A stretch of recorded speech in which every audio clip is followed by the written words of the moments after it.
তবে পদে নমস্কার ওহে আশুতোষ, ইহার উপায় করি করহ সন্তোষ। তোমারও মহিমা দেবকে বুঝিতে পারে, কৃপাময় হও তুমি যাহার উপরে। তাহারও ভাবনা কৃপা ওহে মহেশ্বর, ইহকালে মহাসুখী হয় সেই নর। অন্তিমে মুক্তি পায় নাহিক সংশয়, এখনো মোদের প্রতি হয়ে সদয়। এতে বচন শুনি দেব পঞ্চানন, জগত রক্ষিতে তবে করিয়াও দম মনন। সমুদ্র ব্যাপিয়া যত কালকূট ছিল, গুন্ডু সে তুলিয়া সব পান করি নিল। সে বিষের তেজে দেহে এই তিন ভুবন, সেই বিষ করে পান দেব পঞ্চানন। উদ্গারি না দেন বিষ না রাখি জঠরে, কণ্ঠ দেশে রাখিলেন প্রসন্ন অন্তরে।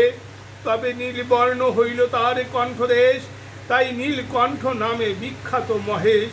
অধিক বলিব কৃপা ওহে ঋষিগণ, শিব সম নাহি কেহ এই তিন ভুবন। সত্য রজতম এই তিন গুণধারী, বিরাজ করেন সদা দেব ত্রিপুরারি। সত্যগুণে হরি রূপে দেব পঞ্চানন, হরিছেন নিরন্তর জগত পালন। রজগুণ ধরি তিনি ব্রহ্মার আকারে, সৃজন করেন সদা জগৎ সংসারে।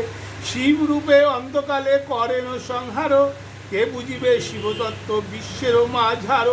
বায়ু রূপে বিশ্ব রক্ষা করিছেন হর, শশাঙ্ক রূপ এতে আছে আকাশ উপর। ভাস্কর রূপ এতে তাপ দেন সুলোপানি, কাল রূপে সংহারেন সকল আপনি। আত্মরূপে জীবহৃদে আছে পঞ্চানন, সর্বসাক্ষী সেই শিব শুন ঋষিগণ।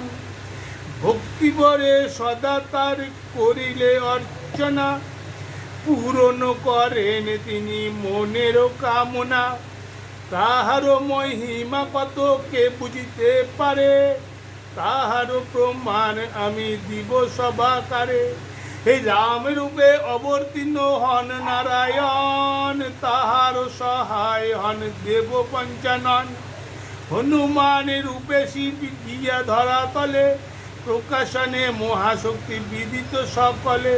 নইলে কি বা শক্তি ধরে জানকী জীবন, জানকী উদ্ধার করে নাসি দশানন। অতএব ভক্তিবরে পূজে মহেশ্বরে, লোভিব পরম পদ কহি সবাকারে। শিবের সন্তোষ তুষ্ট তত দেবগণ, শিবের পূজনে হয় সবার পূজন।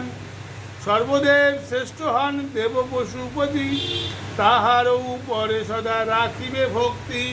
ব্যাসদেব বিরচিত শ্রী শিব পুরাণ, ভক্তজন পাঠ করে শুনো পুণ্যবান। হর হর মহাদেব, কাল হরো, দুঃখ হরো, দারিদ্র হরো, রোগ হরো, হরো হরো মহাদেব শম্ভো। জয় শ্রী মহাকাল।